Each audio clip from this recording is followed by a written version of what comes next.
It's 4:30. Good afternoon.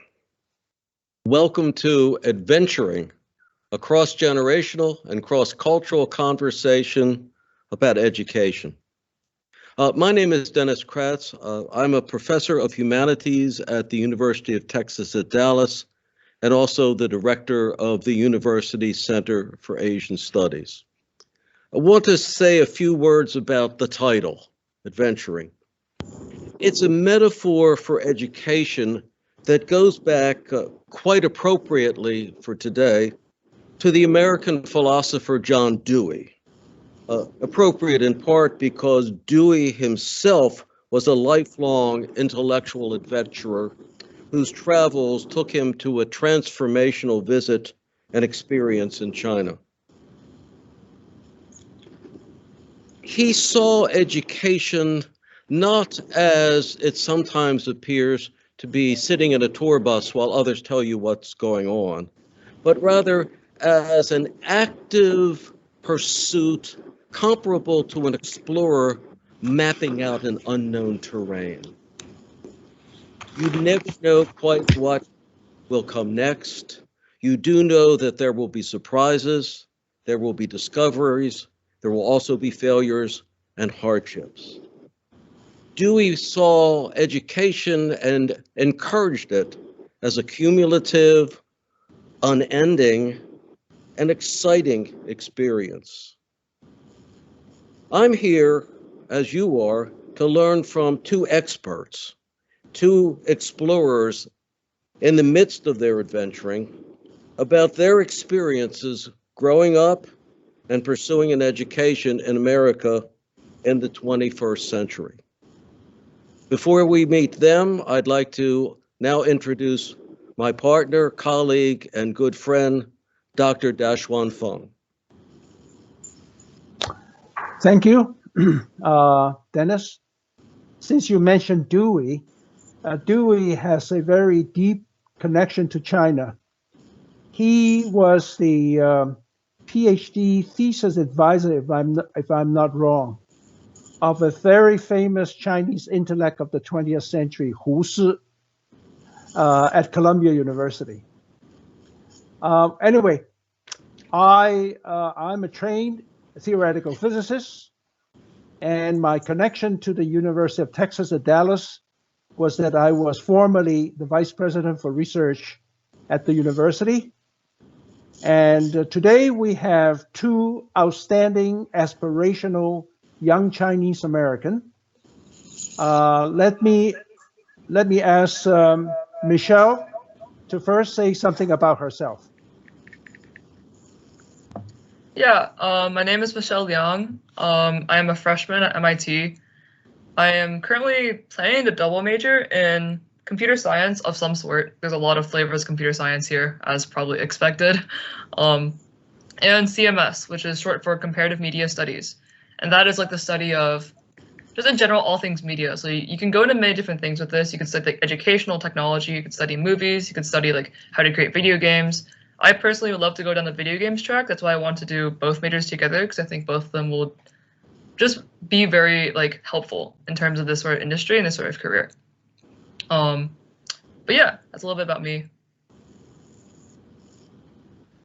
Hi everyone, I'm Frank, pronouns are he, him. I'm a senior at Phillips Academy Andover and will be attending Harvard University in fall 2022 with interest in comparative literature, a field that Dr. Kratz studied some years before me when the field was far different from what it is today.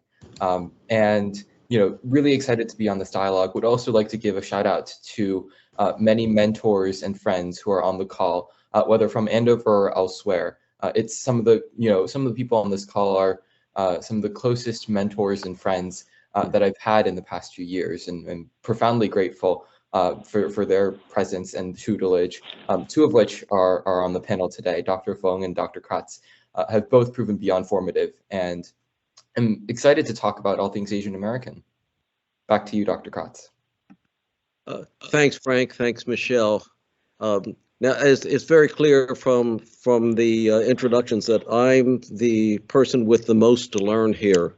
So I'd like to begin with this question. This is about being a student, being a person, in the United States who is Chinese American.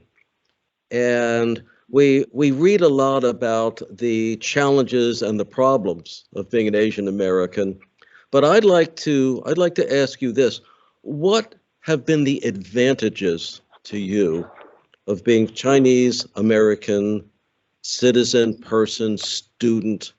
How has this immediately cross-cultural experience affected, and I'd like to know positively, the way you grew up, the way you think, the way you approach life and learning? I can take a stab at this one first. For me, cultural liminality, as Dr. Kratz likes to call it, the state of being in flux and in transition between cultures is something that has really circumscribed both my personal and academic interests.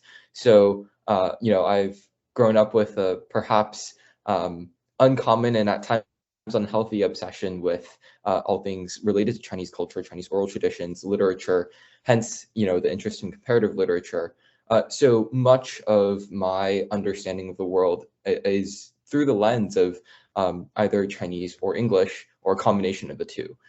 So, whether it be my understanding of how science works when biological terms are presented in Chinese to when biological terms are presented in English, there are profound differences in the cadence that my brain hears and thus the knowledge that I'm able to draw from them. So that's a sort of quick linguistic note, but also that, I've been able to travel as much as I do and encounter as many environments, whether it be, across the socioeconomic spectrum or across the linguistic spectrum, because of, the fact that my parents come from China and that I can travel back and forth regularly before the pandemic. So for me, it's something that permeates all aspects of my life. And on the daily, I'm reminded of its beauties and of, the incredible sort of insights that can blossom from working at the intersection of the two.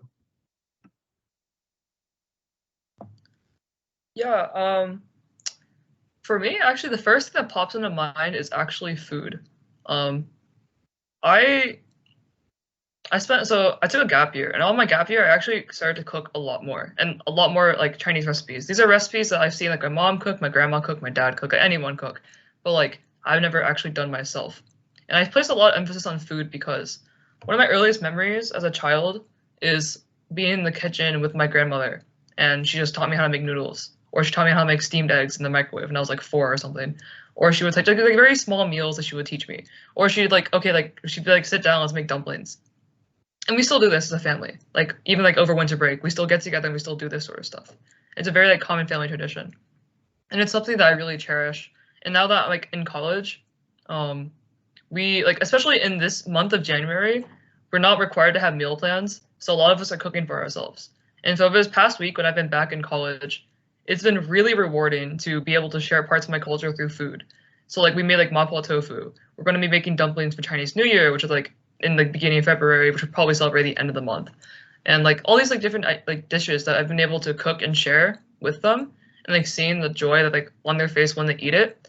I don't know why this is like really important to me. I think food is a very important part of culture that people are always willing to share. People are always like, I feel like a lot of people are really willing to try new things. And it just makes me really happy when other people also appreciate it as well. I think also just the fact that there's so many different types of cooking, and like Chinese cooking is like, it transcends like everything. Like in my opinion, it's very complex and there's so many different techniques to prepare food. And it really just like, I spend a good amount of time, more than I like to admit, just like looking up new recipes or like, how is this being made? Like, what is the authentic way that this is being made? I don't know. I think food has really just been a large part of my life, in many ways, especially cooking. And I think having this background has been very, very valuable for me.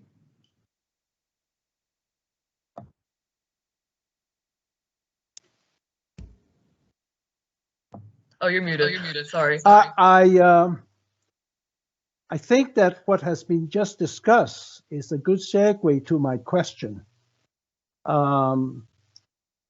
Frank talked about his interest in comparative literature, and Michelle talked about comparative food. It's all comparative. What is particularly important of today is that in comparative literature, I'm not a literature expert by any stretch of the imagination, but I assume that when you talk about literature, you just not only just reading someone's writings, but you also read about his or her, the author's cultural background.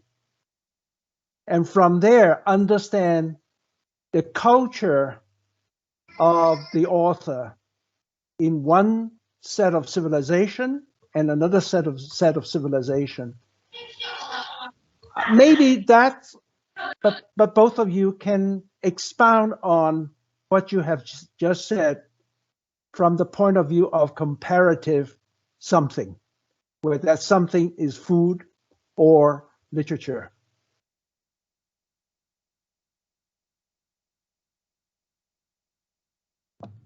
Frank, why don't you start? Sure. So just to clarify, the prompt is to speak to anything that is comparative in your life? Got it. Okay.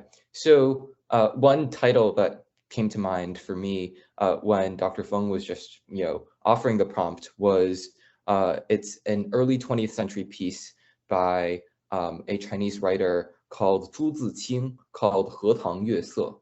荷塘月色 translates roughly to Moonlight over the Lotus Pond, and it's basically a meditative piece, not very long at all, that details a brief walk in Qinghua-yuan, or one of the gardens in one of China's top universities, Tsinghua University in Beijing.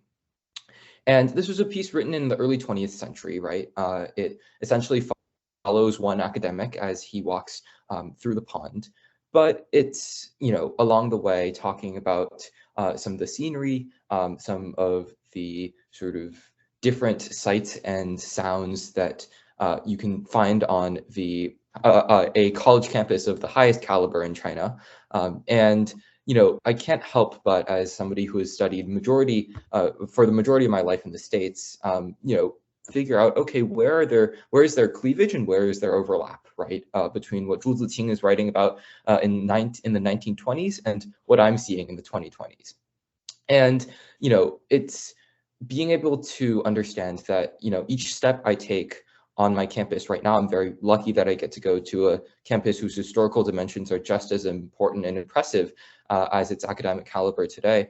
But that every step I take on campus today has centuries of history behind it, and that every step that Zhu Ziqing took when he was writing about Qinghua-yuan, the Qinghua Garden, likewise had centuries of history behind it, even though Tsinghua University began just a few short decades before.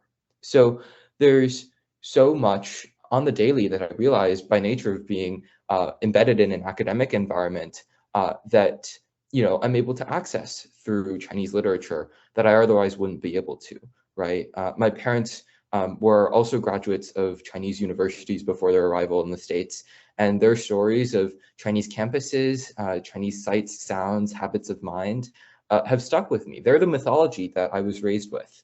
And to see that reflected on the page, to see similar sights and sounds reflected in my everyday life is just incredible. There are endless parallels, endless resonances, and being able to read Chinese literature is just yet another conduit through which I'm able to, or another reservoir through which I'm able to draw connections, to draw comparisons and admire their beauty. I think Frank is much more eloquent than me, so we will attempt to follow this up. When I think of comparative, I guess we could go on the food track. I mean, my dorm is full of a lot of different groups of people. Like, we've been, this entire month, which has not really been that long, it's been like a week, but we've been cooking different, like, just cultural foods. Today, on one of my, like, they're cooking, like, Indian food downstairs. I forgot the name, I'm so sorry. But they're, like, it's like they're downstairs just cooking, like, right now. And, like, we also make Thai curry, and another person's going to be making, like, other, like, related foods. I made a lot of Chinese food. It's just, like, really nice to all get together. We're all from different backgrounds. We all, like, share a meal together. And it's just, like, it's really nice to, like, we help them cook, just appreciate the different cultures. And people are just really excited to show you their dish. because I think food is such an important part of culture. It really is. Like, I personally think food can bring a lot of people together just because food is tasty and like it's just kind of ubiquitous everywhere. So that's like my point on food. In terms of like comparative literature, this is interesting because I'm actually part of a political group on campus, and we're more like a reading group. We just read a lot, and right now we're currently reading King, and on like Vietnam War and stuff like that. But just recently, we just finished our unit like on Grace Lee Boggs and James Lee Boggs. So this is Grace Lee Boggs was a Chinese woman fighting for Black liberation in the civil rights movement. James Lee Boggs was her husband, who was a Black man. So a lot of this, what we're reading, also most of our group is Chinese in some like sort of way. So we are a bunch of Chinese people reading a Chinese perspective on Black liberation, which I personally found to be extremely interesting. I don't think this is talked about very much on campus in MIT. At least in my dorm, I would say my dorm is quite apolitical.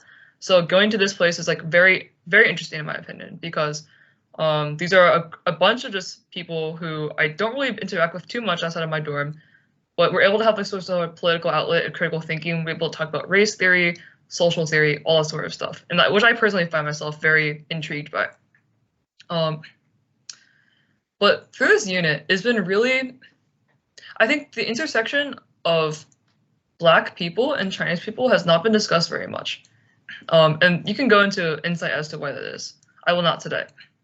But I think it's an important part of history to recognize that these sort of minorities have been, at times, in support of each other and supported each other. And I don't know, I find this very like not very talked about at all on campus, not really talked about anywhere. Like I think this is the first time I've really talked and analyzed, discussed Black Chinese interactions. And I find this, especially the Chinese perspective on Black liberation, and also her husband's perspective on this too, because we also studied like her husband, who was Black, on like Chinese liberation and that sort of thing. Well, no, not that. Sorry, we studied both of their works essentially. It's been a really eye-opening. I think is a very catch-all word, but it truly has been an eye-opening experience. Sorry, that kind of like was very different from your point, Frank. Like, this is very, very different. Dennis, you want to follow up? Dennis, go ahead. Yeah, no, I was just thinking the very fact of two Chinese American students answering the same question, such radically different perspectives, is intriguing to me. And I like to go into that because there's this assumption, a bad one, that maybe all Chinese Americans think alike. And there's an immediate diversity in the way you're responding to things that I find very exciting. I'm also pleased to know that students at MIT go off and read and talk about political issues, which it doesn't surprise me what I know of MIT, but it's intriguing to hear you talk about that. I would say honestly, so I come from a high school which is politically it's political. I don't think I really realized this until I left it. And then I came here. It's interesting. I think it really depends on what dorm you live in. My dorm, I think, is quite apolitical. But I think if you went to other parts of campus, the groups are small, but they're very dedicated in terms of like political outreach and stuff. But you really have to go find them. I think there may be a question on it. I can definitely discuss this in depth later. I have a lot of thoughts about this. I'm really impressed and deeply interested in the answers that the two of you have given, especially about United States of today. Just a week ago, another Ivy League professor who said that fewer Asian Americans, in particular fewer Chinese Americans, would be better if we don't have that many in the United States. And the two of you really grew up here. You are Americans, whether you like it or not. You're underpinning your cultural heritage while well, you do have a lot from your parents, both of your parents, who are, by the way, I know them. They're both smart people, extremely successful people and smart people. They are very different from you. And so how do you see, as Chinese Americans, in the coming 4 or 5 years while you're still in school and beyond? It would be good for us to hear how you extrapolate yourself into the future of this very convoluted and complex United States of today. Well, I think it'd be interesting, Dr. Feng, if you could offer a time scale, 5 to 10 years, next year. As I said, during your school time, your university time, and then beyond. Maybe Michelle, you can. Yeah. Just want to ask again, just to confirm. The question is like navigating through America in the next like so or so years, and how you think we could do that, or is that kind of the question? Yes, because I think the situation will not be a static one. I think we're seeing that the dynamics that's happening in the United States is rather convoluted and complex, and it will be more convoluted and more complex. And how you two, with all your background and all your quote success up to now, how do you see the future? Okay. It's very true that race in America has definitely become a much more polarizing subject and much more forefront. This is extremely true. And for me, okay, like in a very blunt way, technology cannot solve everything. I know I go to the Massachusetts Institute of Technology, but I think people here, not people, okay, I'm not gonna say anything. Like, okay, I'll stop with that line of thought. But I think it is naive to think that technology can solve everything, or like, oh, let's continue down like this sort of path, and eventually we'll solve like all of social issues. No, I don't think this is how things will turn out, essentially. I'm not saying that people are thinking this in MIT. No, it's like absolutely not. There are definitely some like very like people here are like some of the smartest people I've ever met, literally like the smartest people.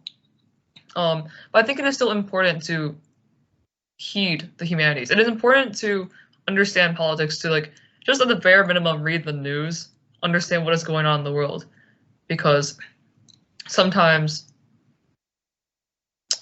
how do I word this?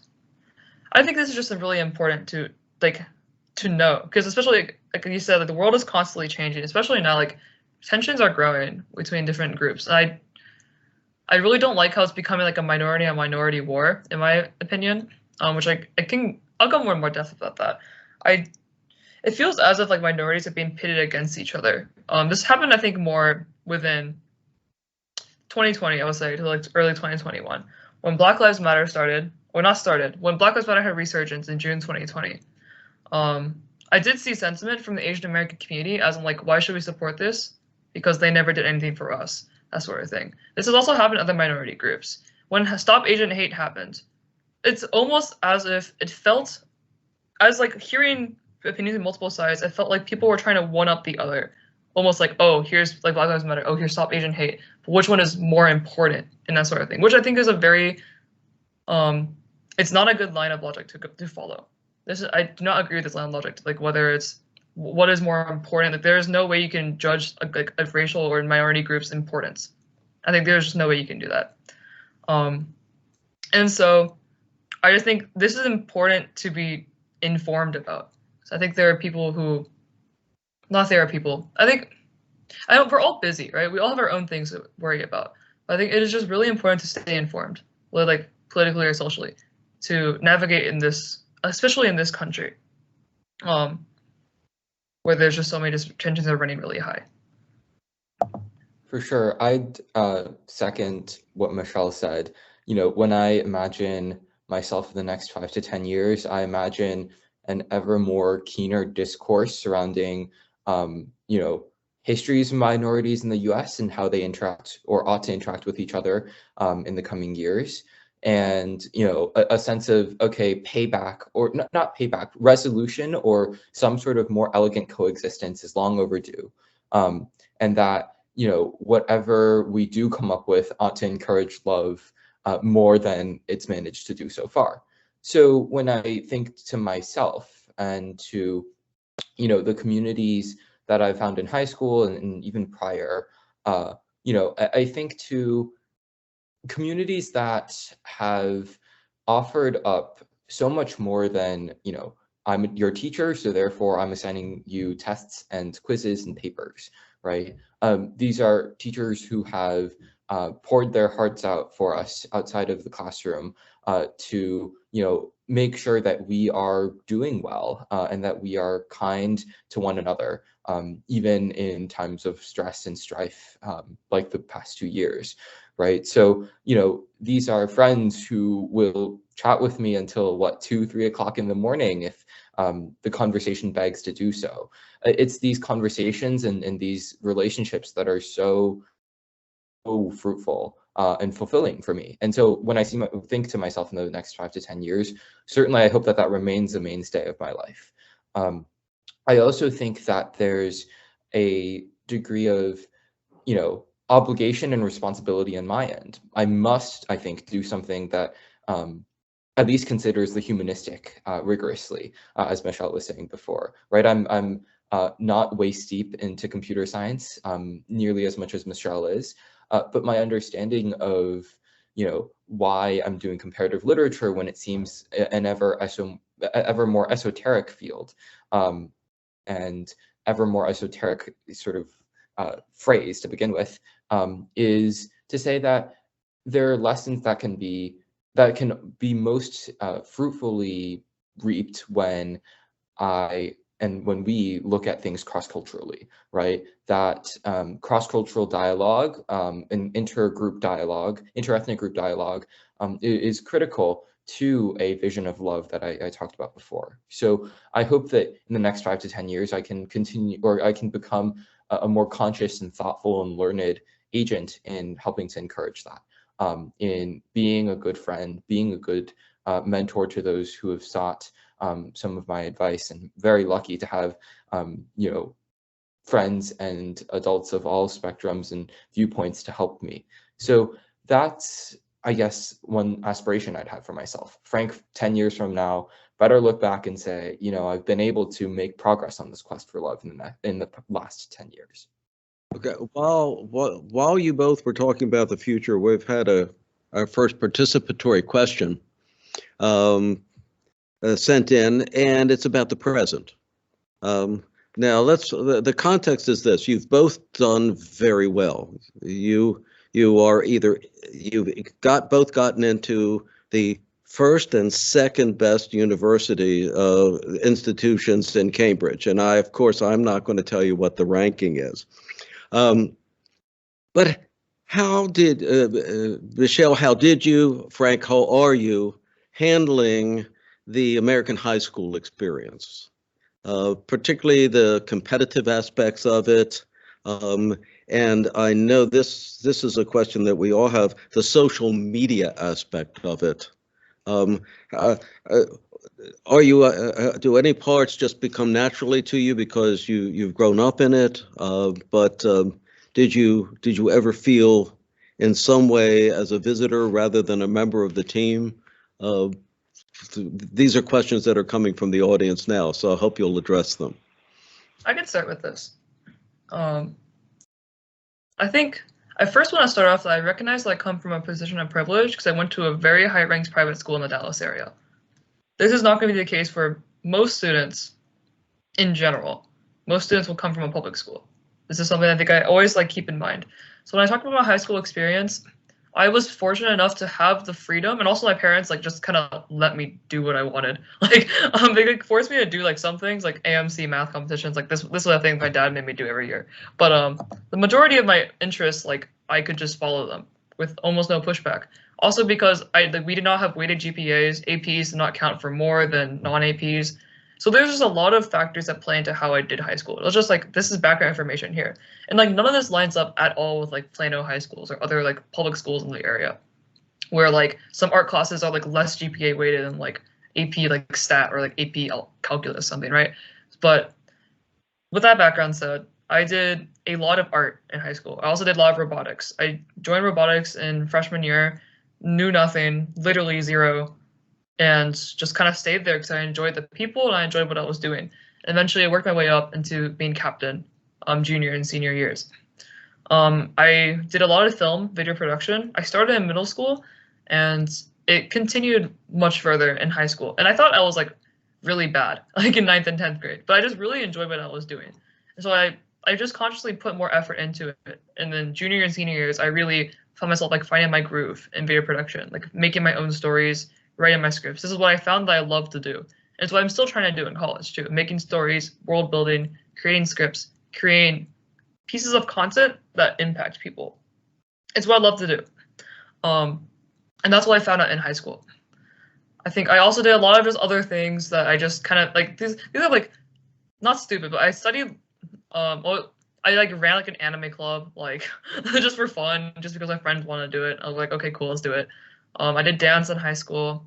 I took Latin as my foreign language, which is like does not really exist like in public schools at all in Texas. It only really exists in private schools, I would say.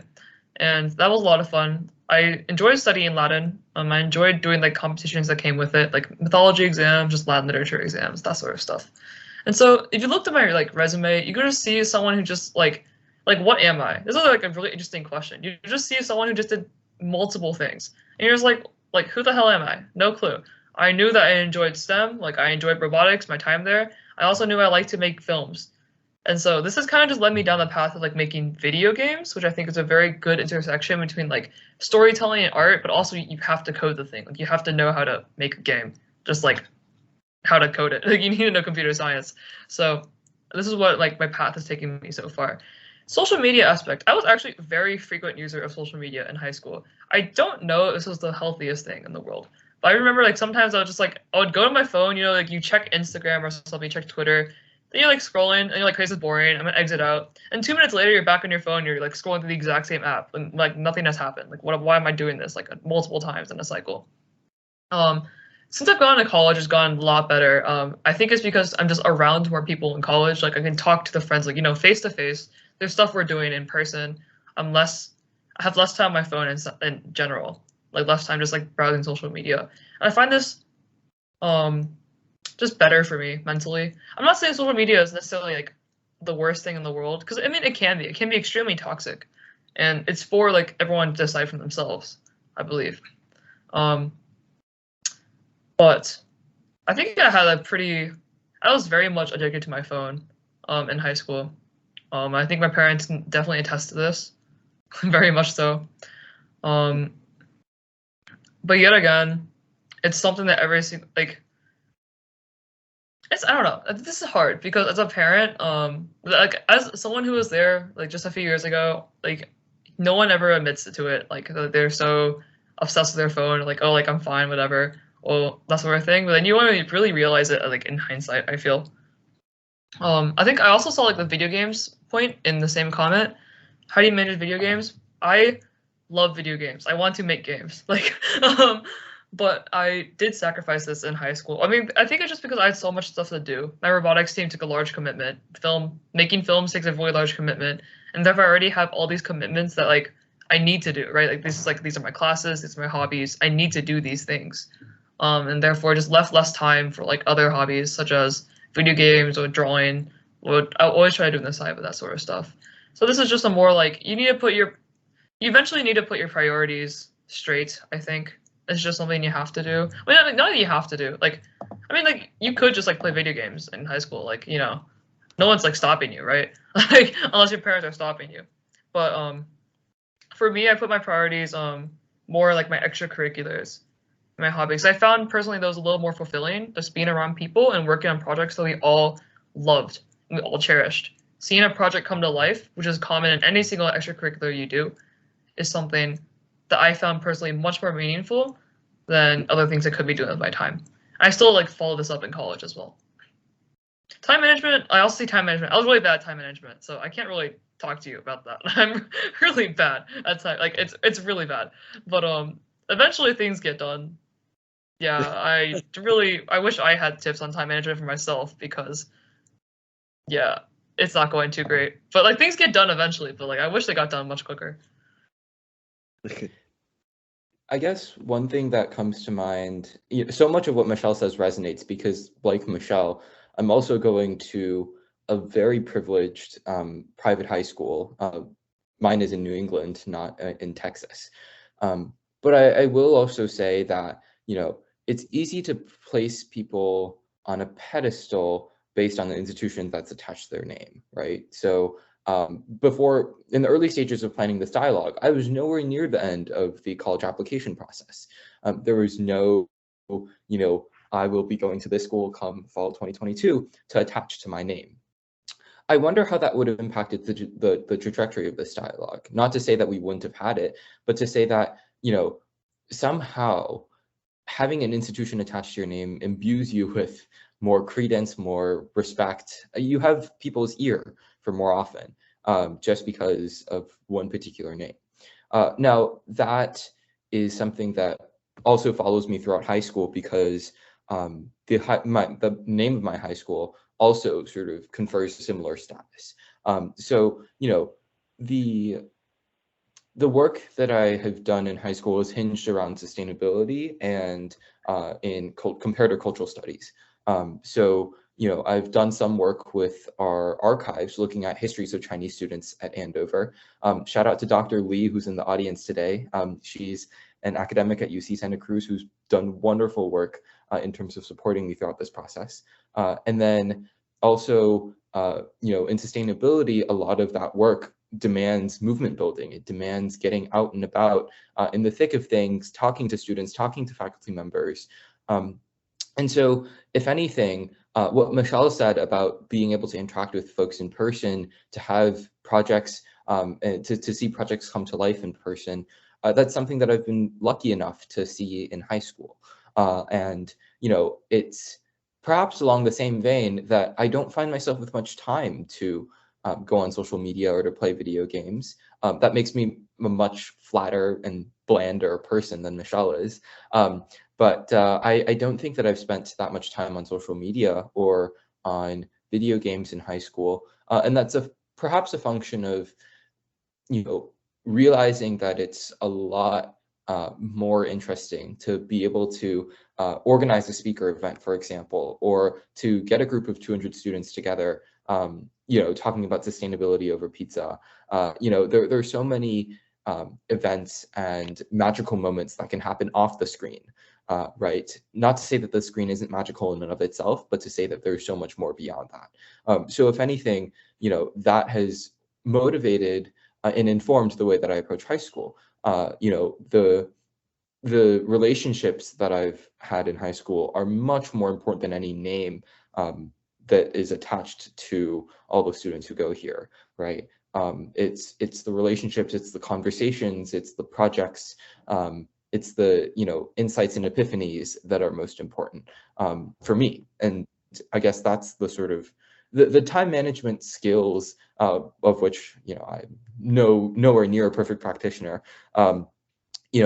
Sort of lead naturally from that mindset. Yeah, I would like to also reiterate the point where it's like the name puts everyone on pedestal. It's very true, and I think in the Asian community this can get a little toxic. I have like plenty of extremely smart friends. They go to like UT Austin, like other extremely. These are extremely good schools in their own right, and I just feel like sometimes like UTD, I don't know, they're all extremely smart. The name of the college does not really define them. Just because I go to MIT does not really mean that like I am somehow now on some sort of like a holier than thou. I don't know. Like people here, everyone's very down to earth, like extremely so. Everyone's just very chill. We're all just vibing. None of us really know what we want to do. I mean, some people do. Some people are like geniuses. Whatever. I'm not talking about them. Like people like me.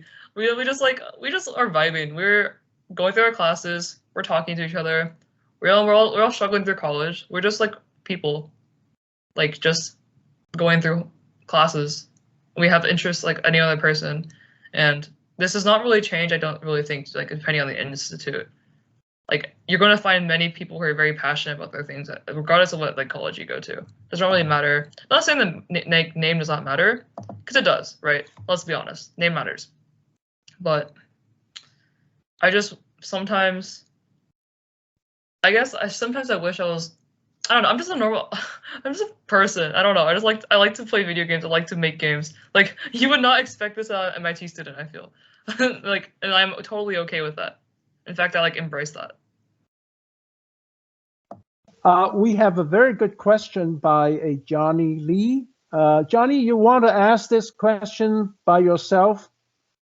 Hello, are you on? You can unmute yourself, or can you? Hello, Johnny? Okay, I'll ask it for him then. How have you been appreciated the Chinese culture, and how will you plan to positively impact the future complex U.S. society?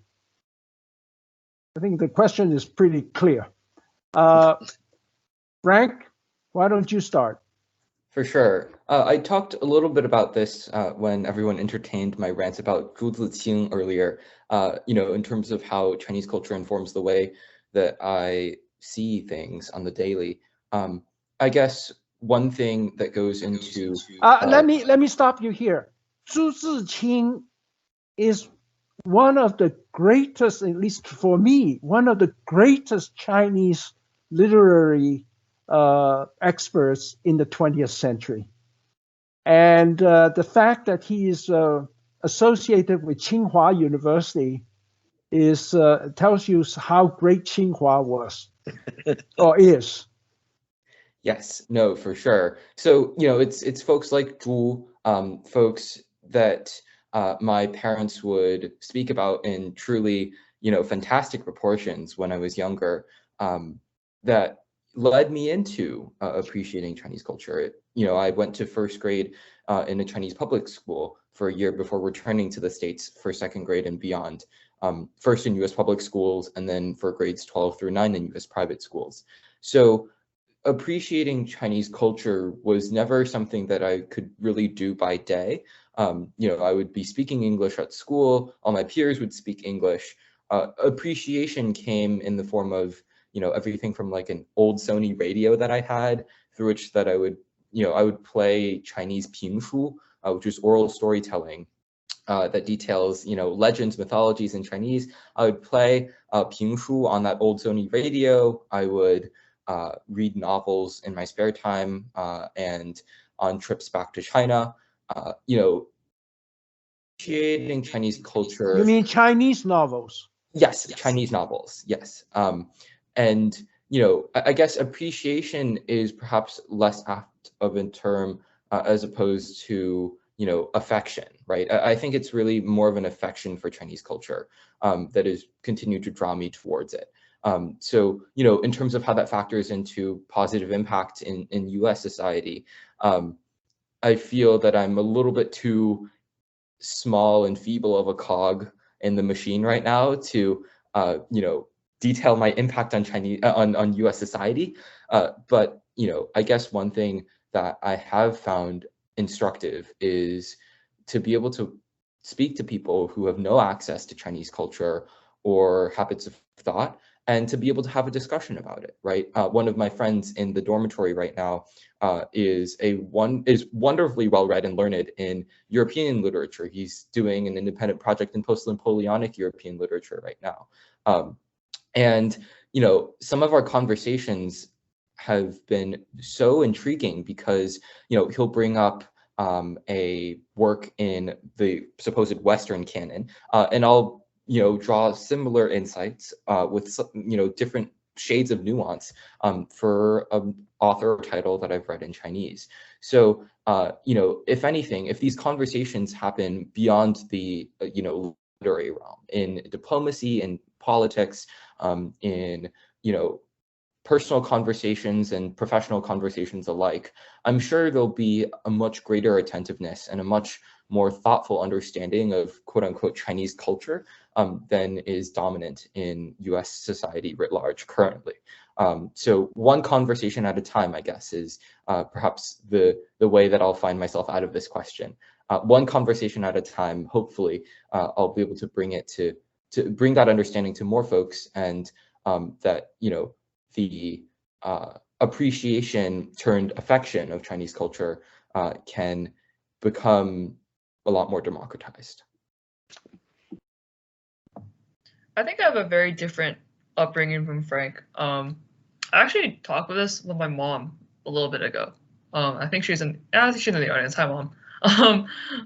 Hope you don't mind us talking about this, but basically I mentioned once that, like, growing up, I'm very bad at Chinese. Let's just be honest. I'm very bad at speaking it. I can understand it well enough because my parents speak it, my grandparents speak it, and like I hear it on the daily. But I'm really bad at reading and writing. Like, I went to Chinese school. I was not a good Chinese school student. I mean, okay, this is a lie. I did well in the test, but I did not pay attention in class. I just studied for the exams. That was kind of it. And then immediately went my short-term memory, and it's immediately gone, right?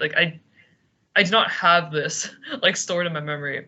I do not really have that much knowledge of Chinese mythology. The only reason why I know some now is because I've taken the time now to learn stuff that I was previously taught when I was very young.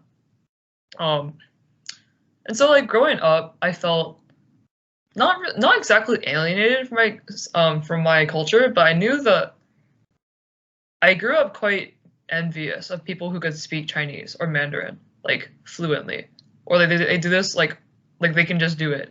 Because for me, it never happened. I'm just quite bad at speaking it. And so I think part of this shame, I think shame is the biggest word here. I felt a lot of shame and guilt for not knowing this, because I am Chinese. This is what I look like. This is what I project. This is what people assume when they see me. I just could not give anything back in return, other than food. That was kind of it. And so I think because of a lot of this, I honestly stayed away from Chinese. Out of the shame that I would almost be exposed to a fraud. In my high school which I also went for middle school, Chinese is a language that is offered. I deliberately chose not to take it because I ran away from it, honestly. I personally felt very ashamed. It was just I felt this sort of expectation that, people would expect that I would know more than I did. Where in reality, that would probably just be exposed I had maybe a 6th grade level of Chinese, maybe 7th grade level at that time. So I ran away from it for a very long time. I did not really come back and reclaim it until I would say maybe junior year of high school. And speaking, I only started to come back to last year, or during my gap year, when I talked to my grandmother a lot more and just spending much more time with family because pandemic was going, we couldn't really go outside. And just in general, I started cherishing my time with family a lot more over last year.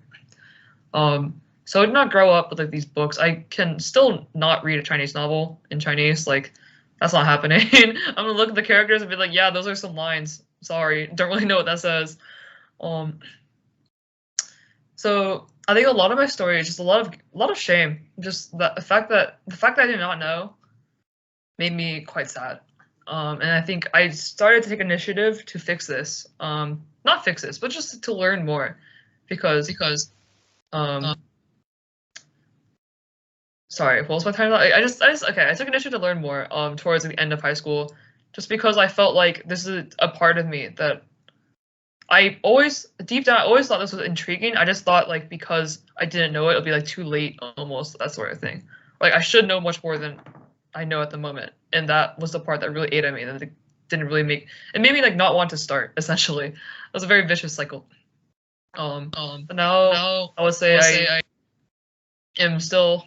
I guess today I can proudly say I'm quite not good at Mandarin, but I'm learning. I'm working at it, and I think I need to work on this more. And in terms of affecting U.S. society, yeah. Hi, Mom. I see your comment. I think it's important to understand your culture, where you come from, your background, where not necessarily just where you come from, where your parents come from, the country they come from, the political situations they escaped from, or if they left, or and dealt with. The social hierarchies, like everything about that country, I think is very important because this shapes how you grow up, right? This shapes how every single person grows up. And I think it's important just not just for my culture, for like other just subgroups in America. Like I find it very interesting to study just the history of like minority rights in America. It's a very, very broad topic, right? We could talk for days about this for years, literal years.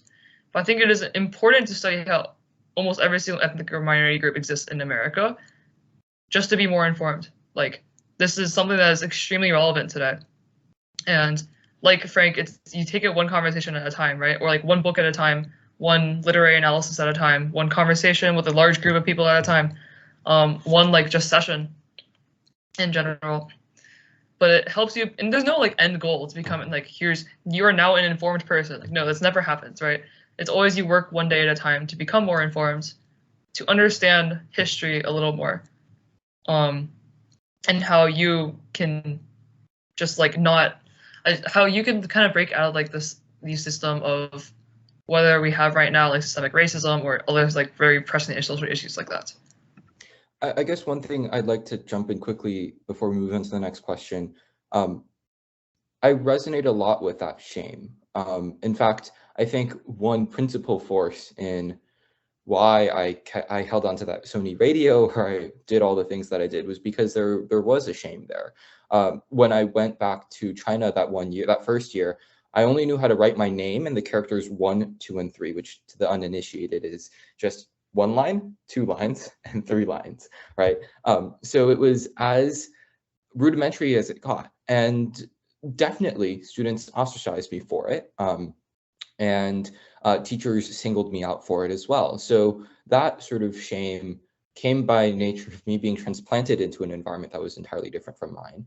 So I sort of internalized that not knowing Chinese is akin to not knowing yourself, and that you know, whatever attempt I could make at trying to grope for it in the States was an attempt at, you know, staying true to quote unquote who I ought to be.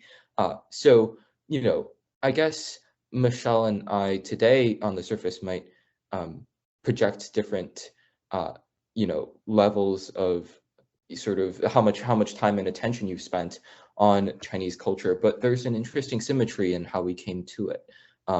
You know, certainly when I went back to the States, I realized that being fluent in Chinese wasn't something that I could take for granted. I went from barely articulate to fluent in a year, and my understanding was I shouldn't lose it.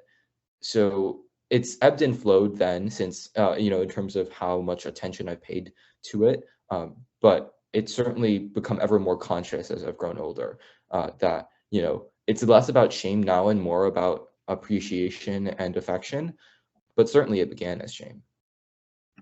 I agree with this immensely. And also I do want to apologize for not really addressing the back end of the question as much, because quite honestly, it is very hard to predict how I will plan to positively impact the future. Right now, I am worrying about how I'm going to get dinner today. These are my pressing concerns. Who is going to cook dinner today in my dorm? But I do think about this often, and I think it's very easy to believe that we are just cogs in a machine, like as Frank said, which is, you know, probably sometimes the case. Sometimes we are just cogs in the machine, and that is how it is. But I would love to think in a more positive way than that. Especially regarding the future, I would love to think that I think impacting your local community around you, like just talking to people about like issues that you think are important, or just like sharing parts of your culture with them. It may seem like very mundane, but I think it broadens people's perspectives regardless. It like brings something to mind that maybe they had never thought before. I think this is extremely valuable, especially with your local community around you. Like these are people you talk to like daily, probably, or like very regularly, and therefore these people who shape you, and vice versa, right? So I think at the moment I really have plans for like local. I don't really know how it would really affect U.S. I thought that since Michelle, you love food so much, I mean, we all should, of course, but you seem to have a particular love for food. I was a great fan of a food show by Tony Bourdain. I don't know whether you ever watch him. The difference between him and other food shows is that he always used food to illustrate culture. And so, have you done that? And have you taken the Chinese food and say, you know, why do Cantonese eat food in a certain way? And why does that reflects the way Cantonese think about their way of life? Or why does someone in northern China eat in a certain way that would, you know, in a way, it is so important for America to understand China more so than ever than now. And maybe food is a way that can explain to people how another country like China really think about life and ways and means. What do you think of that?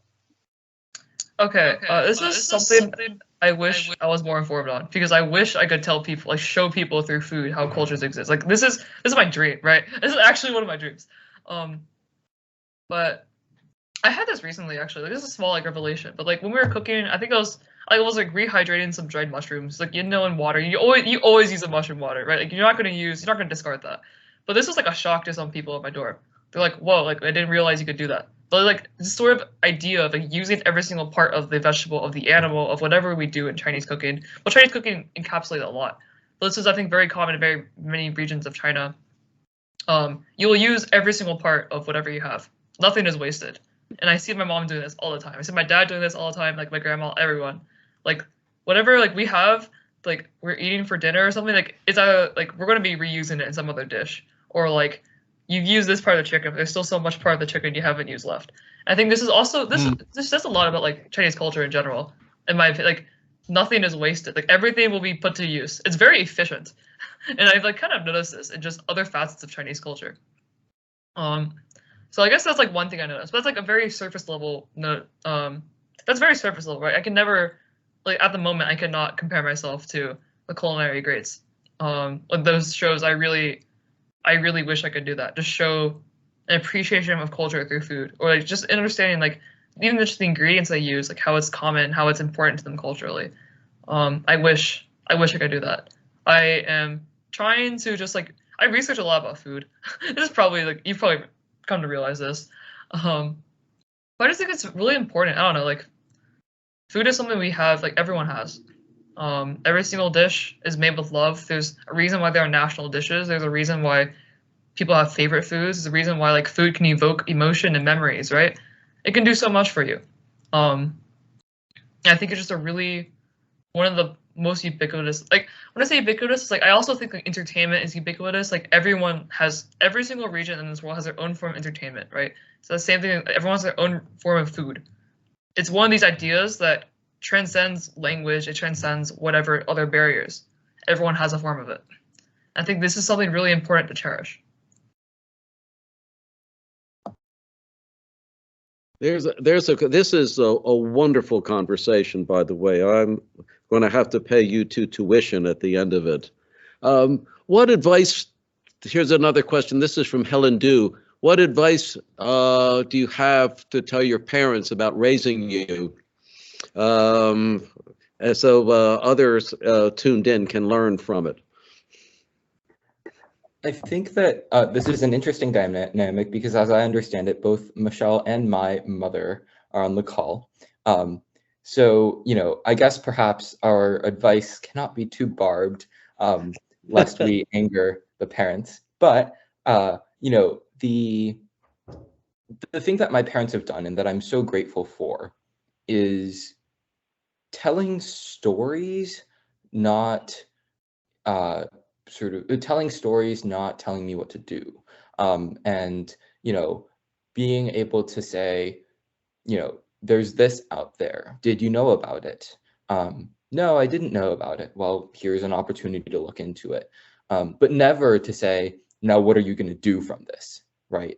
There's a sort of transactional operationalized dimension to whatever you're looking into that immediately makes curiosity graduate into transactionalness. Once you start to think, oh, now how can I leverage this as another bullet point on my resume?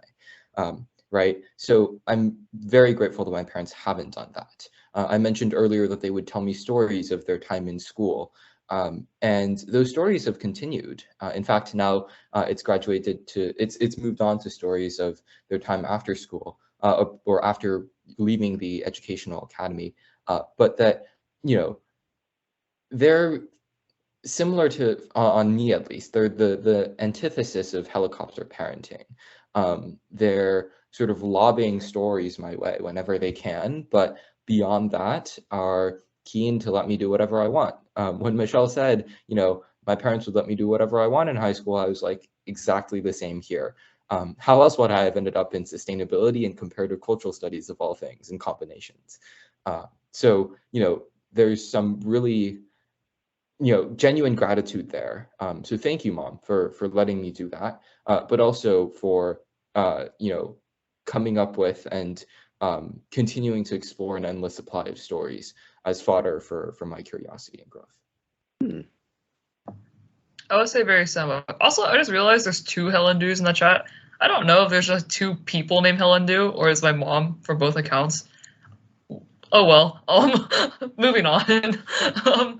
Yeah, I would say I'm very similar to Frank in that regard. My parents, I would go to them and be like, I'm doing this. They'd be like, okay. I'd be like, I'm doing robotics. They'd be like, okay. I'd be like, I'm doing film. They're like, great. That sort of thing. They're like, yeah, cool. Sounds good, I suppose. The only really thing they pushed me to do, as I mentioned before, was like one math competition every year, which I would never want to do, but you know, I did it regardless. I'm quite thankful for that now. Looking back, very thankful actually. Thanks, Dad. But yeah, like I did the things I wanted to do because I really do believe that if you're passionate about something, you will find you will spend more time in it, right? If you're not forcing yourself to do something, you just want to do it yourself. Like this is something so valuable. Like finding something that you love is really valuable, and finding your own passions, I think this is like one of the most important things you can ever find in like high school, college, beyond. Find something that you're enjoying, because I know that what I'm doing right now is something I'm enjoying in college. I like reading like comparative media studies. I like what I'm doing in comparative media studies. Next semester, I'm taking a class on making comics, hopefully, if I get in. And next semester, also hopefully if I get in, I'm taking a class on introduction to video game design. Like, you tell us, like, these are classes that I just really, really enjoy, and I really would like to put the time into it. And I personally believe if you're gonna put the time into it, you will eventually like, be satisfied with it, right? Not necessarily like, get good, but you'll become proficient in it. I mean, in my honest opinion. And so like having that internal drive is the most important thing. Like making sure your parents are not like pushing you to do things. Because if you're like doing math but you like don't like math and your parents are pushing you to do math, it's kind of miserable. Like kind of like very miserable. You're not doing the things that you're enjoying. You probably just like your parents are probably pushing you to do it for like a resume, that sort of thing. But I don't know. But where's the fun in that? I think it boils down to where is the fun? I personally had a lot of fun in high school. I loved what I did in robotics. I loved what I did with film. I loved Latin competitions. And again, it looks like it's just a bunch of spikes in like random directions. Like what are they? Like what am I? But all in all, I can just say that I did what I liked, and I found this to be extremely fulfilling. And yeah, when you put in the time to do things you enjoy, you can take yourself to places you like never imagined before. I guess one thing that comes to mind here for me is, you know, often told that it's not or, it's and, right? It's not work or play, it's work and play. I think that something that I aspire to, and perhaps Michelle, it sounds like perhaps something that you aspire to too, is not work and play, but work is play. And that there's, you know, that fun and work don't have to be mutually exclusive, right? Oftentimes, you know, I've heard Chinese parents say, you know, 做完作业了再去玩, you know, play after you finished your homework. That assumes that homework isn't play. And, I commend you if you can treat all homework assignments as play. But at the same time, in the things that you get to choose, in the things that you are able to have agency over in your life, if that becomes play, that's been an indication for me that I'm doing the right thing. So, work is play is something that I'm still trying to slowly but surely progress towards. Yeah, I do want to reiterate that not everything is going to be play. Like, gonna be honest, not every single one of my AP Physics worksheets or quizzes were fun. In fact, some of them were quite the opposite. But some of my favorite memories from high school, which is a bit far removed now, I suppose, 2 years since I graduated. But robotics is so much fun for me. I just remember staying up to obscenely late hours in the morning just working. But it was, for me, it just felt like a group of friends working together. And it was just as long as I had my friends with me, we could do anything. I remember staying up till really late hours again, in the film room, and oh my god, I can't fix this thing. How do I want this to look? But then there's other people around me going through the same thing. We're all close. We're all just watching our own films, giving feedback on each other, and being like we can do this. And this was another fun thing for me. Work is play, I think. I would say also don't burn yourself out though. Also don't really take don't take this, but when you go into your careers, which is further on, but just make sure not to get exploited by your workers, by your CEOs or bosses because of that. That is a completely different point, but just something to keep in mind. It's just great to be passionate about something, right? It's great to have passion for things. It's great to be in love with things. I guess that's how I would describe it. When you're pursuing something, it just feels fun. And fun is, I don't know, that's how I like to live my life. Not all fun, but having fun is, I think, just a really nice thing to do.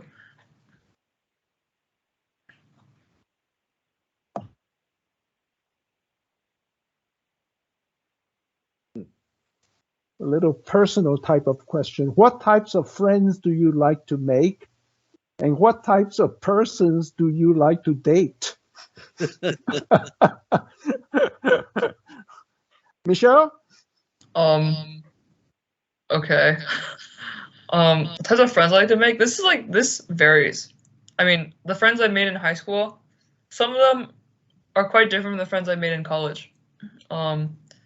I think in college, your freshman year, everyone is kind of nervous, right? Because everyone's being dropped into a very unfamiliar environment.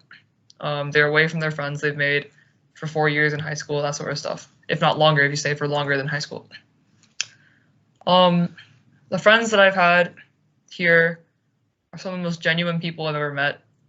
They genuinely care about people, and it does not matter. Some of these people I don't even their achievements. When you go to a school, everyone's the same, right? Everyone in the same college, I would say, everyone is here at the same place. Therefore, it's important to always acknowledge that there are no imposters, in my opinion. Everyone is on the same level when you go to a certain school. Everyone's gonna get if they want to get a diploma from the school, and that diploma will just have the same school name. And so people here are extremely genuine. I really appreciate this. They're just really chill and really real with you. They're just really down to earth. They just it's oh, let's go watch a TV show. It's 12 in the morning. Okay, yeah, sure, let's do it. Let's go. And we're just all together in lounge watching a random show in middle of the night, but having fun. We all might have a test next day. Don't worry about that. That sort of thing. But people are very down to do this. Or oh, let's go get food. It's 2 in the morning. Let's go. And people are yeah, let's go. We're down. And these just people who are just down. They're along for the ride. We're all enjoying our time through college. We're taking college seriously for sure, but it's never all we can do is work, that sort of thing. People who love to live life. People who just are, I don't know how else to describe them. I'm just people just very down to earth, and they're just real. You can talk to them about kind of anything. I think the friends I've made here in college are so I've only really known them for probably 4 months, I would say. About 4 months, if not a little bit less. But some of these people have become very important people in my life, and some of my closest friends. I think it's also just because you live with them. Especially people in your dorm, you will live with them, and it's just automatically it's a more conducive environment to like closer friendships and stuff. So I would just say that. Agreed a lot on, nearly all the points that Michelle brought up. I guess, thank you, Glenn, for asking one of the most anxiety-inducing questions that you can ask a high schooler, but also for not asking us to name names and instead asking what types. So thank you for leaving a little more wiggle room there. But anyways, I guess, what types of friends do I like to make? This is a point that I was thinking about making earlier, but it's that perhaps my only philosophy is delight in any conversation, like feel interested in, compelled by, and okay with engaging in any conversation, talking to any sort of person. I guess I am a person who speaks like I'm 50, if that hasn't been abundantly clear. And, that's something that can either alienate me in some conversations or can draw me closer to others. So, the sort of what types of friends then is a lot more amorphous. I guess it's not so much what types of friends do I like to make as much as anyone who's willing to talk to me has the potential to become a friend, and to not say, oh, they're not doing the same things you're doing, therefore they're not going to help you directly and you shouldn't talk to them. That to me is the ultimate folly. I'd love to talk to Michelle about all things comparative media studies, even though I know nothing, precisely because I know nothing about it, not despite the fact that I know nothing about it. So I guess that's the point on the first one. The second one, what types of persons do I like to date? I guess is, a little bit more nuanced, because whereas I'd say I can delight in any conversation, I don't think I could delight in any romantic relationship. I think that'd be a little bit odd and unacceptable, both personally and socially.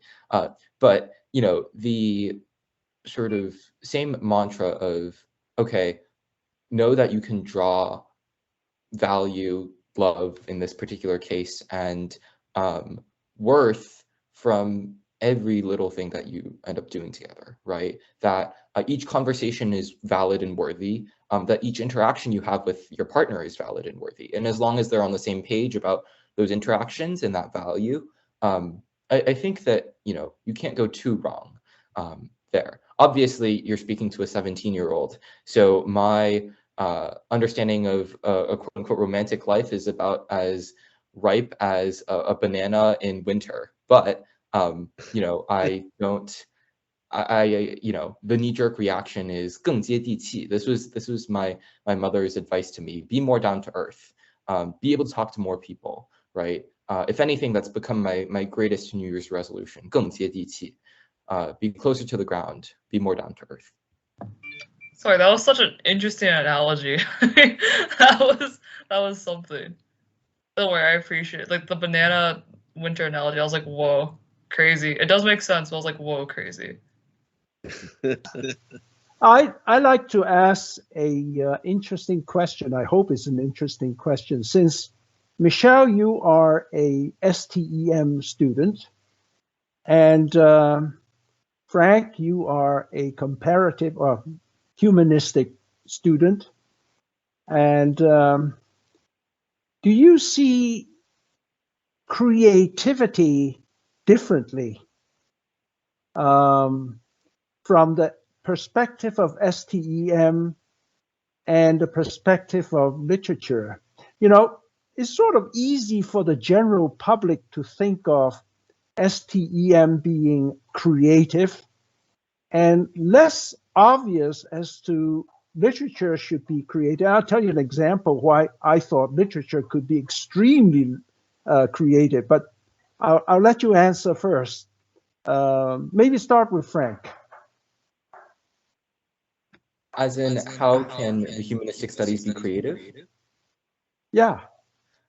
Wow, that's like saying, how can the sky be blue? It just is. I guess for me, the reason I've pursued the quote unquote humanities, not to say because the sort of one of my favorite lines for our current head of school is, there are often arbitrary lines that divide disciplines, and it should be our job to break them down. But anyways, to entertain the fact that the STEM and humanities can be independent, you know, I would say that the reason I was drawn towards the humanities was because I felt that there was a lower barrier to entry in terms of when you could become creative, that I could, you know, find myself being creative at a much earlier stage with much less command of technical knowledge than I would have been true if I were trying to become an expert in geometry or an expert in biomedicine, right? So essentially, in one sense, I've plucked the low-hanging fruit in that I find it easier to draw in more things and you know, delight in more interesting conversations at all levels in the humanities, right? And you know, something that I've talked to my religion and philosophy instructor about this. I asked him, you know, why do you still sit through these rudimentary conversations on existentialism, for example, when you probably had these same thoughts decades prior and you know, can probably predict the next sentence out of our mouths when we're talking about this particular thing? And his answer is that, you know, you can draw something from anything, and you know that that's where the creativity in the humanistic studies lies. Something that seems unassuming can end up being a critical piece in what you end up writing about, reading about, interested in, and you know, to bring things more down to earth. To echo myself earlier, you know, the Chinese students at Andover project has been tremendously rewarding because it began as just a headmaster, as it was called back then, now head of school, but a headmaster back then thought that it'd be interesting to encourage Chinese students to come to Andover. He spent years writing thousands upon thousands upon thousands of letters to his parents, to the Chinese students' parents and students. It was probably a good, 2% of his life back then in his correspondence on the daily. But what was unassuming to him then is now the subject of intense and persistent study. So, you know, I think that's where the creativity is. You can make so much out of everything when you take on a humanistic mode. And I think that, you know, the same cultural liminality that is the subject of this dialogue can be applied to academic disciplines to say that there is infinite liminality in what you can pursue in the humanities. And that it's that same mindset that everything has strings attached to it that STEM students writ large can benefit from, that there are always strings attached to what you're doing. Nothing is really pure tech, right? And so, you know, if anything, then when I hear people talk in broad strokes about you know, the humanistic studies cannot be divorced from STEM, my chief understanding is, okay, be more attentive towards those strings and be better at teasing them out. So true to everything. So that was a very big comment. It's so true. I think I'm a STEM student. I'm doing computer science, but I jokingly refer to myself as a humanities student in my dorm. It's like, oh, like, where are the humanities majors? I like raise my hand because I am very passionate about my humanities major that I'm also pursuing along with computer science / combining. We'll see what happens in the next couple of years. I very much agree with the idea that there's a very low barrier, or just like you can, if you want to dream, you can. Like if you want to make a story, you can. In terms of just thinking of worlds, like this is no one is stopping you from like, oh, let's think of this sci-fi like dystopian world and let's think of these characters and let's think of a plot line, let's like, try to make this into a book or something. Like no one is stopping you. The only thing that's really barrier is just like your thoughts, right? Like how are you going to think about this? And this is much easier to approach than like, oh, I need to learn Python or Java or C, that sort of stuff, like computer science, that sort of thing, right? Or like, oh, I need to learn calculus to do physics. This seems, in my opinion, like the humanities seem much less daunting to get into because of that. I just feel like you can do this whenever you want. Like, just like whenever, like literally, I have friends who are doing computer science right now and math, that sort of stuff. Like, you know, like very, very typical STEM subjects. And yet they also like think of like stories on the side, like, oh, like I have an idea for something that like maybe we can make this into like a game or, a book or, something like that, right? It just amazes me how like constantly people's brains are always active, right? And this ability, this urge to create, this urge to think of things is quite common amongst like most people, right? And so this is creativity in action, just thinking about things in general. This is just something I really like. I mean, not just saying that people think a lot. Wow, what an astute observation by me. But people dream. I think there is a better world where like, people can dream, and this is completely fine. It's completely fine to dream. In fact, it should be encouraged. It should be fine to think of like things that are not like within our own like realm of reality. It's completely fine. Yeah, I will say also in terms of STEM and humanities being linked. I mean, I see it. I'm doing both. If I didn't see it, I would not do both, right? If I didn't see it, I would do either just one or the other, probably. But I really think that technology, especially in my comparative media studies class, in my intro class for that major, we talked almost entirely about technology in that class. Like how are Amazon, Facebook, and Google, and these big like and Apple, these big companies, like how are they taking our data and process like information from like what they call surveillance capitalism? It's like how are they predicting what we're going to be doing? How are they sending us targeted ads? How are they like just trying to extort more profit out of people, right?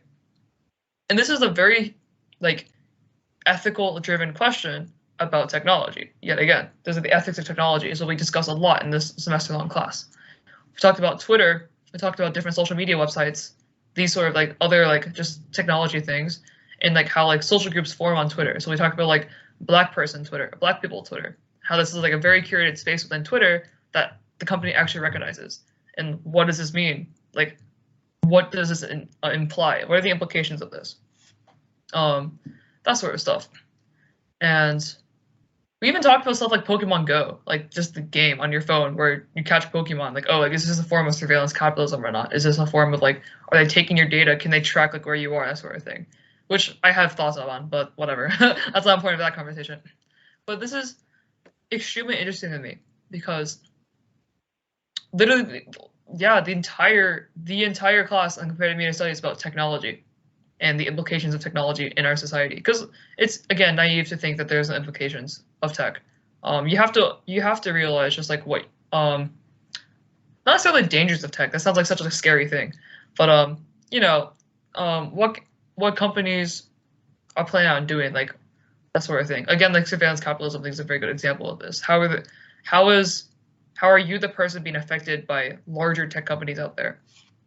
There's a reason why like phone addiction and everything happens now as well.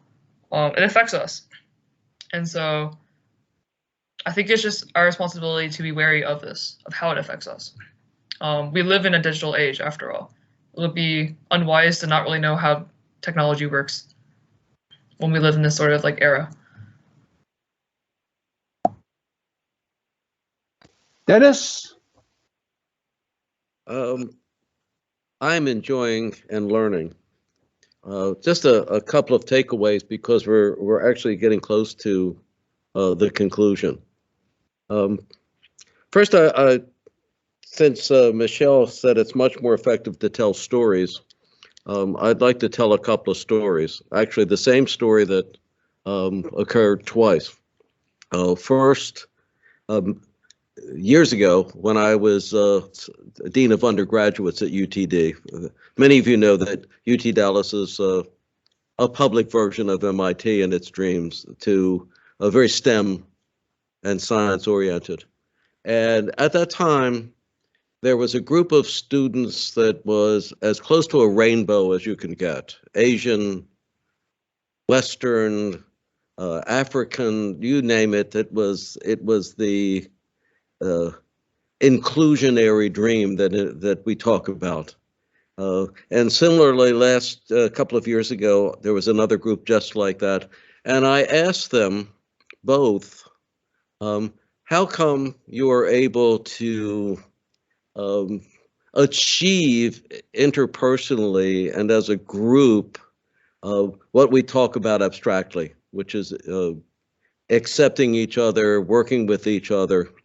The first was a group of science students. The second was members of the orchestra. The first group said the secret to cross-cultural understanding was differential calculus, that they were too busy trying to solve equations to worry about anything other than did the other person have a good idea about it. And the second conversation ended with trying to play Wagner.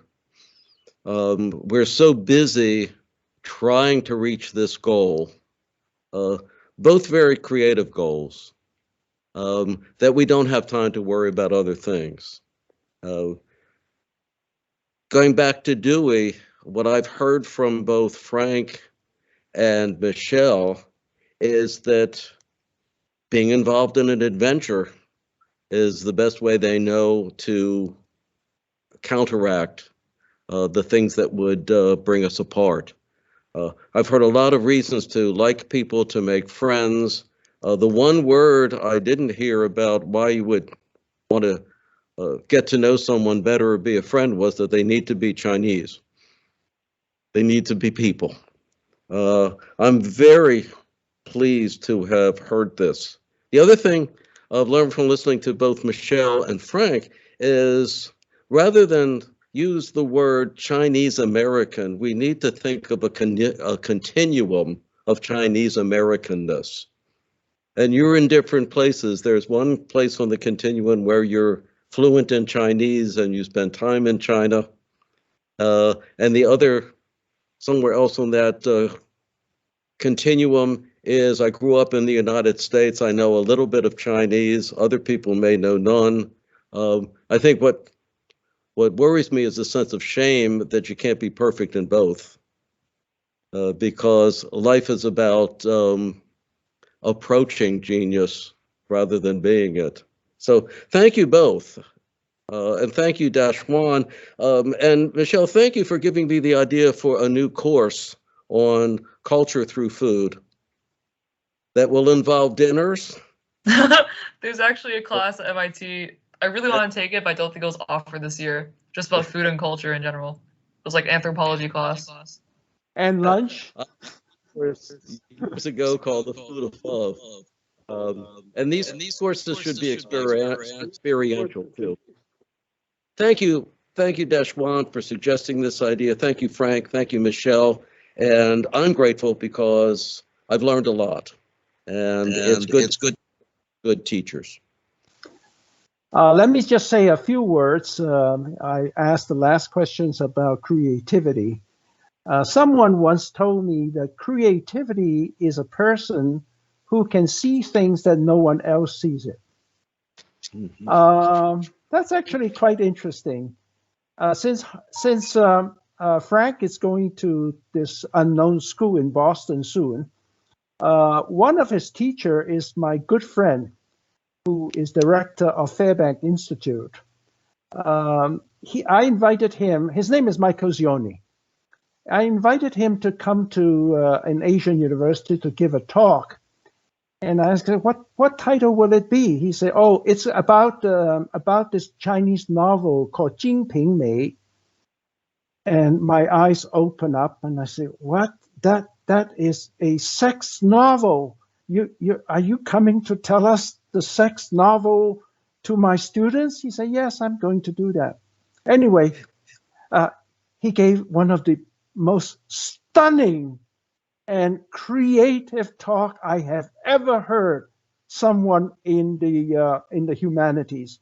What he did was he explored this sex novel, and because there were a lot of crimes in it, and he actually were able to extract from it all the judicial details of how China in the ancient days practices their legalities, and basically telling the Chinese in the university that I was in that you think that China has no legal systems in the old days.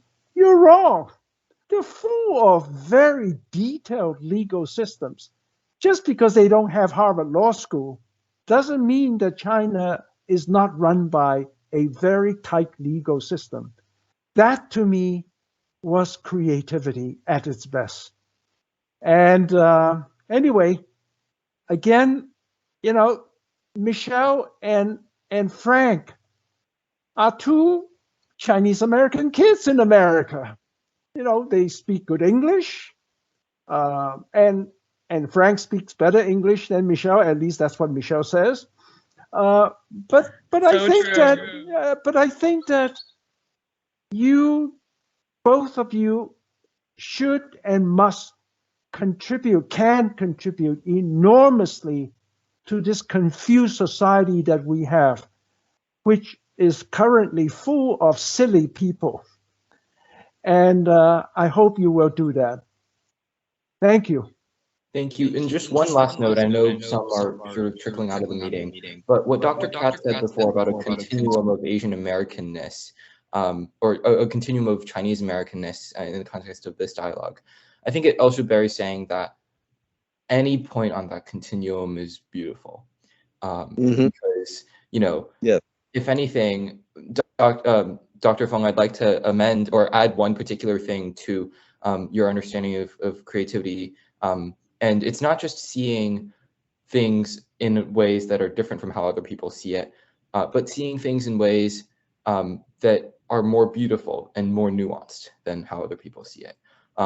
And I guess, if anything, thank you for everyone who's in the audience today. But I'd love to have all of us leave with an understanding that, any continuum, any point on the continuum of Chinese Americanness is beautiful. Well said. Michelle, you want to have 30 seconds? How do I follow that up? Wait, that was crazy. I want to say I really do second that as someone who spent way too much of their years being ashamed of not being Chinese enough or not being American enough at sometimes. It's okay. You are who you are, right? You can never really change that. You can only really embrace it. And I think the sooner you embrace it, the sooner you'll be happier. And this is a lesson I learned. I wish I learned earlier. You are you. That's cool.